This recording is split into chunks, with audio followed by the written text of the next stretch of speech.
The following is a Comfortably Zoned Radio Network production.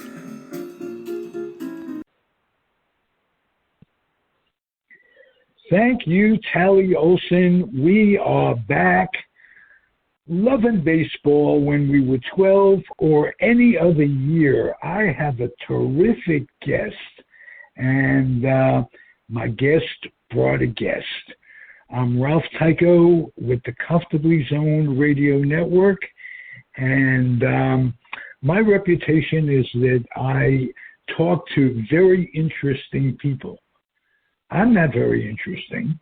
It doesn't matter. I talk to the interesting people who make the show interesting. And I would like to introduce David Jerome. He is an author, wrote a book on one of the all-time great fielding center fielders of my era, at least, Bill Virdon. And David, take it away. How did this all get started for you? Well, Ralph, thank you for having us on your show today. It's just a pleasure to be here, and I'm just so thankful that introduce your guest, Bill. David, if you would. Well, Ralph, I've got with me Bill Virdon's wife, Shirley. We're at her apartment complex. She lives here in Springfield, and Bill and Shirley moved to Springfield in 1960. They bought a house in December of 1960, about 2 months after the Pirates won the World Series against the New York Yankees, and they lived in that house since December of 60 until just July of 2021, and they moved over to this senior apartment complex, and this is where Shirley lives now. So it's good to have, and Shirley and I and my wife and Bill all became good friends. I was their associate pastor at their church, and about 4 months after I became their associate pastor, I was driving up to Columbia, Missouri from Springfield, and I got to thinking, why hasn't anybody written Bill Virdon's biography? Because by that time, I had known who Bill Virdon was when he was managing the Yankees and the Astros for sure. But then I got to thinking, why hasn't anybody done his biography? So I called the senior advisor at the church, and I said, Rick, could you ask them if they'd let me take a stab at writing Bill's biography? And so he did. And the following week, they agreed to let me do it. And so in January of 2021, we began the project of writing Bill's, 2020, excuse me. We began the project of writing the biography. So we met multiple times a week. We had to deal with COVID, and of course that slowed us down just a little bit, but I was still able to do research.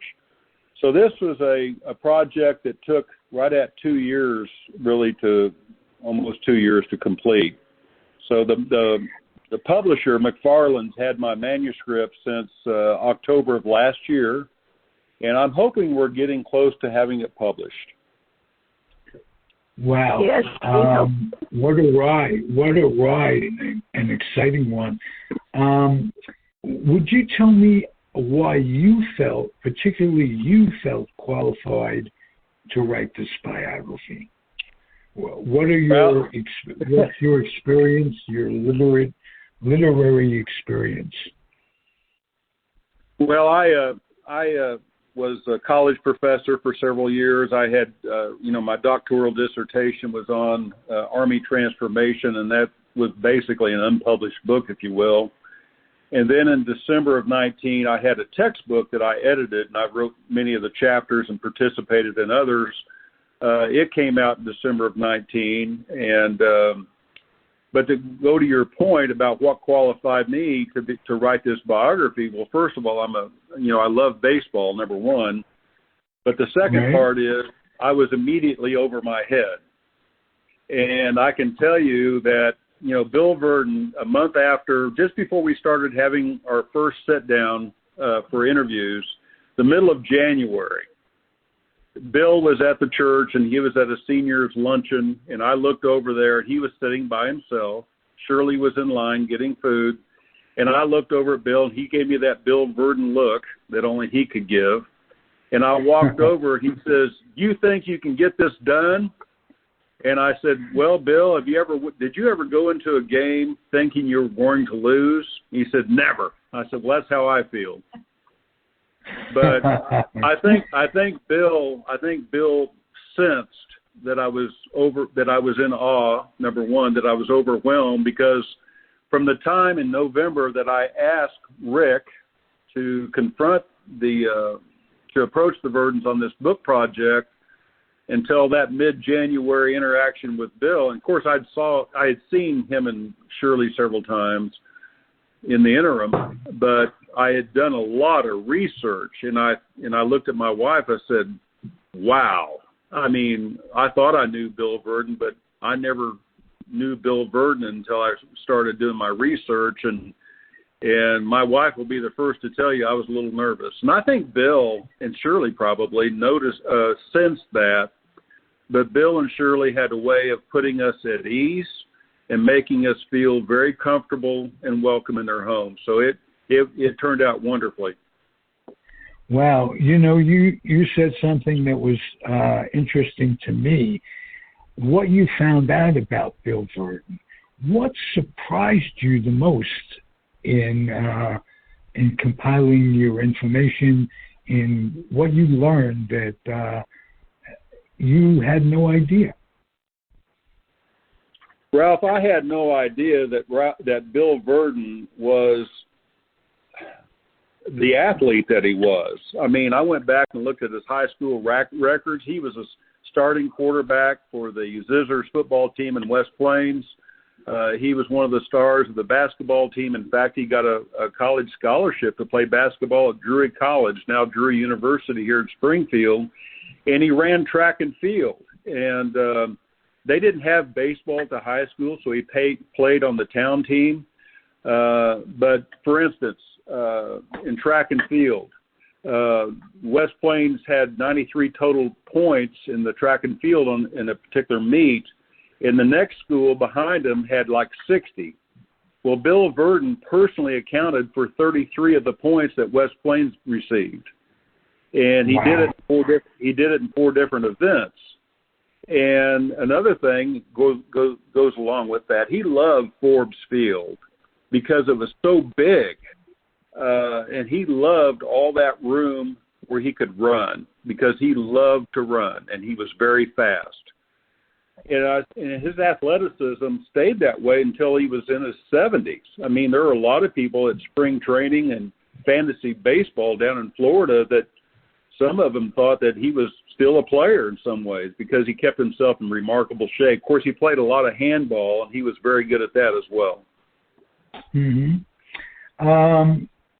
Before I ask about Shirley, how you guys met, and what brought you together, I just want to find out what surprised you about your learning about Bill Virdon. It isn't very surprising that he was a great athlete, but what about him himself? He himself surprised you.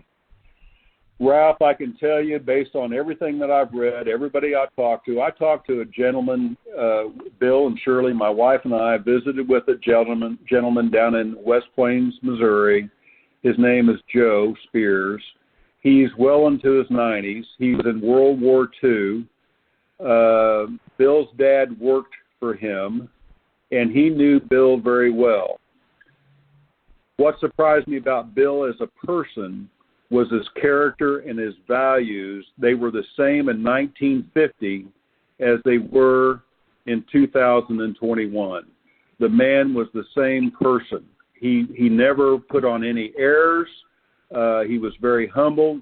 One of the hardest things that I had to do was try to get him to talk about himself, because he didn't want it to come across as bragging, because the last thing he wanted to do was brag.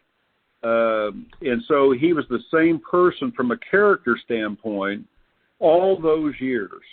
from 1950 through 2021, and that's saying quite a bit. And his character was top notch, and so everybody that ever knew him knew him the same in 50 as they did in 2021. And I think I wonder if you told Bill. I wonder if you told Bill what Dizzy Dean once said, the late Dizzy Dean. He said, "It ain't bragging if you done it." That's right. That's right. And I think Dizzy Dean was the first one to tell you how good he was. You're right. He wasn't particularly modest as Bill Virdon was. I can assure you of that, having read a lot about the man. And so I'm curious to know now how Shirley and Bill got together. And what do you like, Shirley? What are you about? Well, my dad was a baseball fan from the word go. And Mother said that when I was 6 months old, that we went to baseball games every Sunday afternoon because my dad played on the town team, which was a little town over in below Poplar Bluff, Missouri. And was it a smaller town than Poplar Bluff, Missouri? Pardon me? Was it a smaller town than Poplar Bluff? Neelyville was a little town that I grew up in and finished high school in, and then went to Cape Girardeau to Southeast Missouri State University and had my degree. Well, it so happens that after I was graduated in the spring of 51, I think it was 51. It was. And I was hired as an English teacher to go to West Plains, Missouri. Well, I was teaching juniors and seniors and a few sophomores, or vice versa. I don't remember. Memory's going too. And anyway, long story short, I had high school students who loved to tease me, and I liked them very much, but they could be very disruptive when you were trying to teach them English. But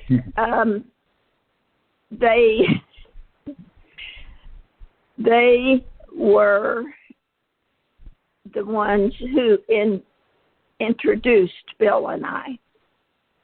Oh, wow. And they tormented me from about the first week. I don't know if you'd call it torment, but I realized it was because they liked me. But they would beg me to go with them to the teen place for young teenagers. And every day they asked me, and I would say no, because I didn't think it was proper for the teacher to be socially involved with her students. So I kept saying no, and finally, after about the fourth or fifth week, I said, okay, I'll go one time for a short period of time with you. And they said, oh, that's great, and we'll bring you home anytime you tell us. And because, you see, in those years, the teachers were poor, and they didn't have access to cars like they do today. And the students didn't own the car, but Mom and Dad let them use them. So in a week or so, I agreed to go. And on our way home that night, after my 30 minutes to where I was living at the time, we came by, this would have been been early, mid to late September by then, I suppose. And as we came through the square in West Plains, there was a drugstore. And out leaning on the light pole was Bill. And those kids proceed to tell me all about him, what a great athlete he was, how many letters he earned in every sport. And they told me all about him. Well, I got home, and the next thing you knew, the doorbell rang. And I thought it was my girlfriend who graduated at the same time from the university, and she was teaching PE. And she had called, and there was an extra guy where she was that evening on a blind date. And I said, no, I wouldn't come. And she said, please. She was bored. Well, I ended up going and I said, I'm only staying about 30 minutes. So that's what I said. Well, then the doorbell rang. It was those kids. They had gone downtown, picked up Bill, put him in the car, and brought him out there to meet me. And about finally, the guy in the car that the girlfriend had was the son of a former principal of the high school. So he went over and he knew the guy in the car that they wanted me to meet, which was Bill. And so anyway, all I said to him was hello, and he asked if he could call me and if I'd like to have a Coke sometime. I said, yeah, that'll be okay. And that was the end of that for that evening. Well, after that, it was like about 5 weeks, I guess, something like that. We got married. We really liked each other because baseball was the center of our lives and had been all those years with my dad. Ralph, I want to give a little context of what happened in 1951. Bill had just finished his first season in D-ball with the New York Yankee organization out of Norfolk, Virginia. And so he had just gotten home, and he played in a fundraising event down in Salem, Arkansas that Preacher Rowe pitched in. And, of course, Preacher, as you know, was with the Brooklyn Dodgers at that point. And Preacher made a comment about who is that center fielder out there. And so Preacher would later say that it didn't surprise him at all that Bill made it to the majors. But Bill was looking for a job at the end of the season, and that's where he was at, kind of thinking about what he was going to do for a job when he was leaning against that lamppost. And he was also out there in Norfolk with Whitey Herzog, who was also wanting to play center field. And Whitey basically said as long as Bill Virdon was playing center field, he wasn't going to have a chance. Well, high praise. High praise from that guy who could evaluate baseball players as well as anyone, because he learned from Casey Stengel. And Casey Stengel had camps before baseball season started. He had instructional camps. And I'm wondering if Bill ever participated in those. Ralph, can I take a stab at answering that? Bill was invited to participate in the big team's activities from time to time, but the most notable one was in the spring of 1954. And he was down in spring training. He was out in the outfield with Mickey Mantle, Hank Bauer, and there was another one. And they were out there taking turns fielding. They were also having infield practice and batting practice of sorts. And it came up to be Bill's turn to field whoever would hit the ball out there. So he did, and Bill was very intense. He took playing baseball very seriously. And so he fielded the ball. He's going to hit a cutoff man at second base, and somehow Casey Stengel got between him and the cutoff man, and his back was to Bill.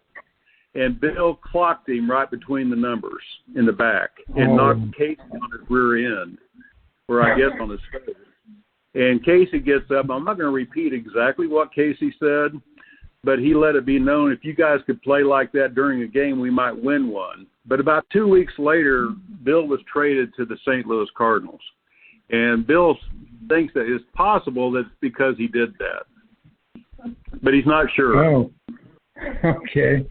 But he had one of his best years in Rochester. Yeah, how did he get from the Cardinals to the Pirates? How did he get from the Cardinals to the Pirates? Well, he was in 1955. He was the NL Rookie of the Year with the St. Louis Cardinals, as we probably know. He was there with Red Shandies, Stan Musial, Wally Moon, Sally Hemus. Was one. Kenny Boyer. Yep. Yes. Kenny Boyer was his roommate. Kenny Boyer from Alma, Missouri, if I'm not mistaken. Yes, exactly right. Exactly right. Okay. Well, to answer your question, go ahead. No, I was going to say that I was in the service with the postmaster of Alma, Missouri's. He wasn't the post office. It was his mother that was the post office master, or whatever they called it, and she knew all of the Boyer brothers. There were like 8-9 of them, and 3 of whom played in the majors. And, Clete, Floyd, and Kenny. Yes. You are amazing, my friend. You didn't just write this book. You did your homework on a lot of things. How close was Alma to where Bill grew up? Well, Alma's down by Joplin, Missouri. It's on the northeast side, I believe, of Joplin. So Joplin's about 70 miles from where we're sitting right now, and West Plains is about 98 miles from where we're sitting. So it's about 168 miles from where Bill grew up in West Plains. Wow. And Joplin was where Mickey Mantle played his first season. Exactly right. It's funny that in 1949, when Bill was signed by Tom Greenwade, in May of that year is when Mickey Mantle got signed, and he received a $1,500 signing bonus.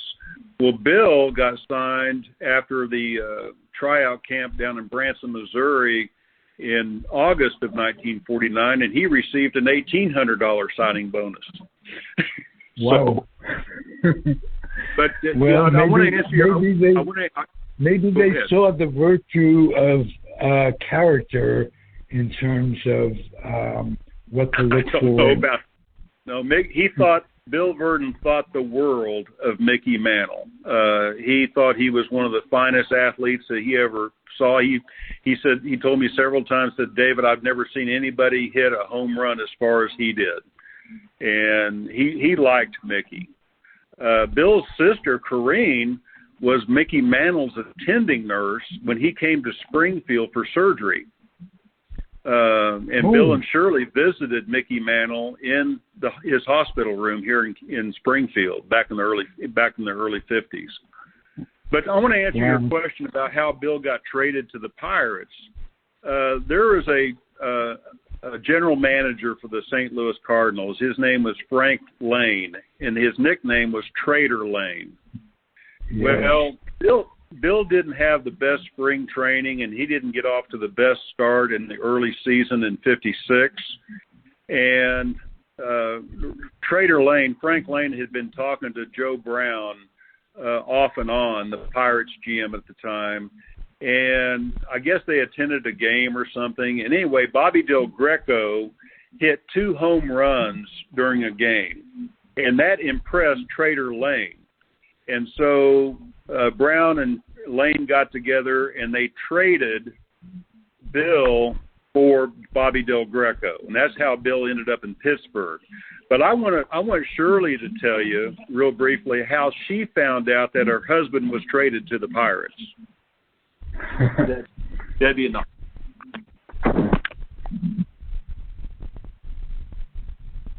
Shirley? Well, when Bill was traded, our daughter, because she was almost 4 years old and had been having sore throats all the time, tonsillitis and everything. And so the doctor decided to remove her tonsils. And so the night before, the club was on the road, I believe. And so it was late, and Bill didn't want to call me because they were on the East Coast, and he didn't find out until after the ball game. And so it was one of those nights where he didn't want to bother me and have me worrying about it when when he knew that we were going to be moving from St. Louis to the East Coast to be on that team in the minor leagues. So anyway, I was at the hospital on the next morning, and I had a restless child before they came to get her to have the tonsillectomy, and so I was trying to keep her entertained, and I had the little bed radio on, and I had let her punch the buttons to change the station and so forth.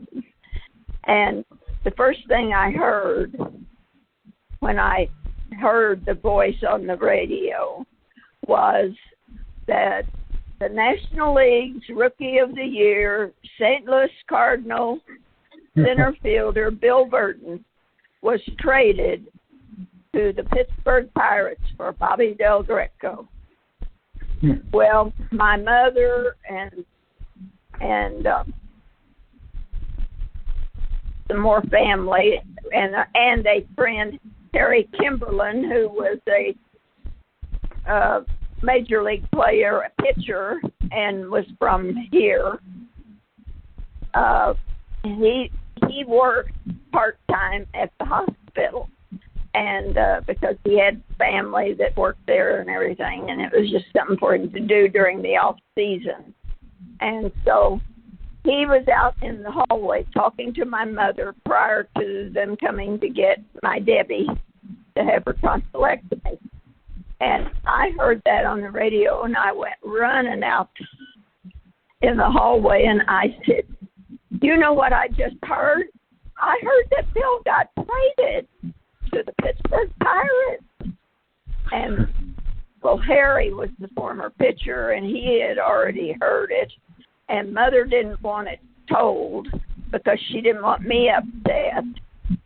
So I didn't. That was my first knowledge, was on the radio, that the Rookie of the Year 1951 was traded. I mean 1965, 55. Oh, thank you, David, for helping me. Okay. But as it turned out, Ralph, they really enjoyed Pittsburgh throughout his playing career, and then when he became a coach and the manager later on. I was going to ask, what was the adjustment for you, Shirley, between living in the South, and Missouri is kind of a border state. It's not really the South, not really the North. but Pittsburgh is the North. What was it like socially, and what adjustments did you make as not as a ball player's wife, as a human? What's it like? How did you adapt to Pittsburgh? I'd always heard things about Easterners and that they weren't very friendly. Well, I was. Don't be offended, Ralph. No, I'm not. I'm used to it. Pardon me? No, I was saying I could be the poster boy for that, but that was in my younger years. I'm much more friendly now, and I hope you found some Easterners that were friendly. Well, Pittsburgh people were lovely to us, and we lived all over the city at one time or another. Of course, we were there a long time, you know. And oh yes. But we had friends all over the city, and I've lost a lot of very good friends. And a part of the reason is because I have gotten neglectful in keeping up with being in contact with them, because we enjoyed everyone everywhere, and that we lived, and I found out that people are good wherever you are if you give them a chance. And, that's really well said and true, and I'm glad you feel that way. Tell me about Bill's relationship with Danny Murtaugh, if you would, David. I can't say enough things about how Bill felt about Danny Murtaugh. Danny Murtaugh was like a father to him in a lot of ways. He idolized him. Danny was his mentor. He shaped him into becoming the manager that he would become because of the time that he was under Danny Murtaugh. Danny Murtaugh became the manager of the Pirates in '58, and he immediately started making changes to the Pirates that would get them competitive as early as '59 and certainly ready for the 1960 season. But Bill studied Danny Murtaugh very closely, and Danny knew that Bill was very serious about baseball. He knew he loved baseball, and Danny Murtaugh made the comment that he gets it, and that's quite a comment coming from Danny Murtaugh. In the 1960 World Series, before the series started, Danny Murtaugh made a comment to the New York press. He said, "You're going to see an amazing center fielder during this series," and I'm not talking about Mickey Mantle. And so Bill made some incredible catches during that season, during that series, as you well know, off of Yogi Berra and Bob Serve and a few others. Those are consequential catches I just mentioned in Game 1 and Game 4 of the series. But Danny Murtaugh was, again, and so when Bill got fired by Joel Brown as the manager of the Pirates in 1973, Bill didn't have any problem at all when they brought back Danny Murtaugh to replace him. Danny Murtaugh did not want to manage the Pirates again in '73. But Bill, as long as it was Danny Murtaugh, he was never going to have a problem with it because he just thought the world of that guy. Wow. Nice. Great insight. I was the same way with all of the family. They were a wonderful family. I still hear from them some, and if I don't, it's me, because I'm not as good as I used to be. I still care. That's what matters, is that you do care. Did Bill's paths ever cross with Branch Rickey, or I should say Mr. Rickey? You want to answer that? Did Bill ever encounter Branch Rickey? He talked to him, yes. I think he got along with him just fine. I don't know. I never heard him say anything bad about him. I think it was a brief encounters that Bill had with Mr. Rickey, but it was always, I think, very positive. Okay. Nothing about money negotiation or anything like that. He didn't meet him under negative conditions, in other words. No, I don't think he had that anything like that, Ralph, at all. Bill always negotiated his own contracts, and that was even with George Steinbrenner in New York when he became the Yankees skipper in January of '54. But as far as from a contractual standpoint or money standpoint, I don't recall Bill ever saying anything about any encounter with Branch Rickey at all. Okay, David, what stands out to you about Bill's time in New York? You mentioned Steinbrenner. What was that like for him? Did he come away somewhat disillusioned by the experience? I'm going to start off, but I want to turn it over to Shirley as well, because there are some stories there that are in the book. But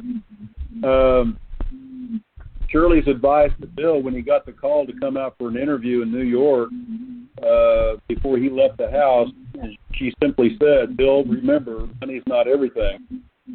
And so he got on the plane and flew out to New York in early January, and there he met with Gabe Paul.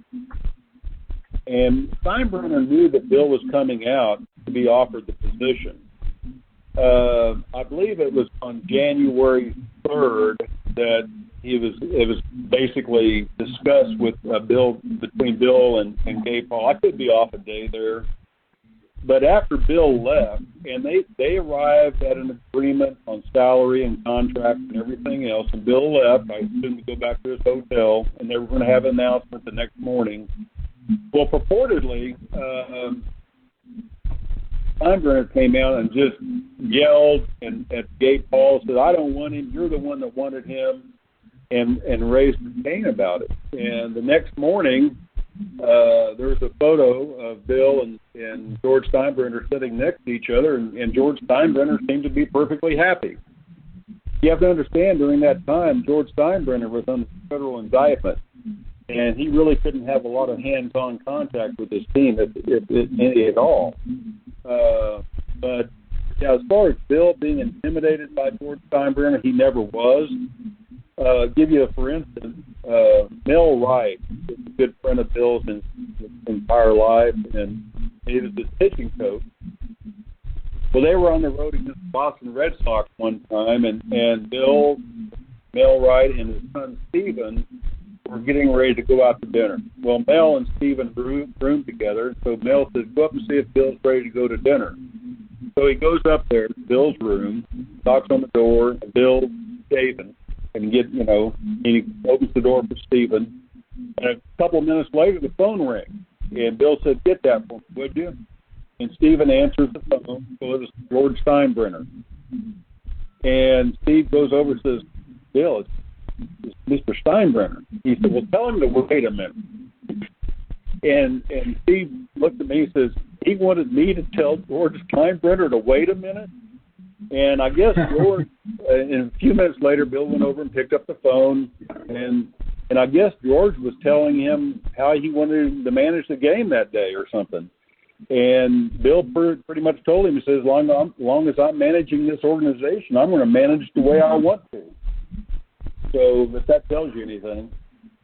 Yes, it does. I think Steinbrenner appreciated being stood up to. If you kowtowed to him, he didn't appreciate that. But there were people that stood up to him, and that's a great story. Well, Shirley, Ralph, he used Shirley a lot during that time to get to Bill because of his federal indictment and his restriction on having contact with the team. Shirley was offered opportunities to sit in his suite with him, and she would sit with him near him at games. But he would communicate with Shirley, and I'll let Shirley kind of touch on that if you don't mind. Well, Shirley. I was well aware of what he was doing. He was trying to get information about what Bill said about them. I'm sure that's what his goal was. But he didn't get anything from me. Bill and I never discussed, to any degree, anything that went on the field. The only time that we ever discussed anything like that was when I asked Bill, and he gave me the same knowledge that he gave newspaper people. And it was as plain as open as to be, and he did not tell me any secret. And so I know everybody thought so because they thought that's what managers did. But that one didn't, let me tell you for sure. Shirley, you are a strong woman in your own right. And we're passing phones. Okay. I just want to tell you how impressed I am with your character, and because we're running late on time on this, can you briefly tell me about the Met experience? I grew up as a New York Met fan, and what was that like? When Bill, pardon me? You're talking about when he was a manager in Williamsport and down in Jacksonville in '66 and '67. Right, exactly. And that's where he first encountered. That's when he first encountered Nolan Ryan. And his relationship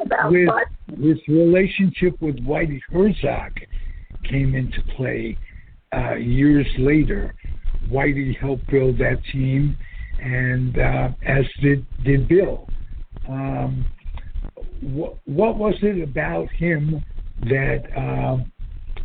about Bill that he was so good with young players? And what brought that about? Why was Bill so good with young players? Yeah, young play. Oh, I hope I didn't mess this up. Young players. Well, let me give you, for instance, Shirley's trying to consider that question. Let me take a stab at it, especially with Nolan Ryan. Up in Williamsport, Nolan had come in to pitch, and he was scheduled to pitch only 5 innings, and then he was supposed to hop on a plane and get over to New York to join the Mets and be with the major league team, the big club. Well, at the end of the fifth, are we? Can you hear me all right, Ralph? Yes. Okay, there's some background noise there somehow. But anyway, after Nolan had finished the 5th inning, it was a no-hitter. Bill looked over and said, "Do you want to finish this up?" He said, "Well, if it's all the same to you, Mr. Virdon, I just soon go over to New York." And Bill said, "Okay, go for it." And that's kind of where they left it. And he was really good at nurturing players, especially players that wanted to learn and worked hard. Bill worked players hard his entire career. He was a Dick Groat, the famous, the shortstop for the Pirates. I interviewed him when I was in Pittsburgh last year. He was like a coach in center field. He did a lot of coaching out there, and I think he's been around. He was always around young people anyway, And he also knew that a lot of young people needed development, they needed coaching, they needed mentoring, and I don't think Bill ever forgot that. I mean, he always kept that in mind. So I don't think it wasn't anything new to him when he went over as the manager of the Mets. By the time Bill became the manager in Williamsport in 1966, he could have probably been a coach or a manager for any MLB team at that point under his time with Danny Murtaugh. He was ready to be a manager at that point, and he knew how to lead. He was a great leader of a baseball team. Okay. Shirley, because we are low on time, I'm going to save my last question for you. Did Bill have any regrets about his baseball career? Anything? The only thing that I so wished he could have done, he did, manager of the year in both leagues, and he got to do so many things. But the one thing that I wanted him to do particularly, and I think he did too, was to win a World Series, that he was the manager. He came very close one time, and that was one regret that I have. But that wasn't to be. We had a wonderful life. Oh, and I don't regret any of it other than I wish he could have been the manager of a World Series team.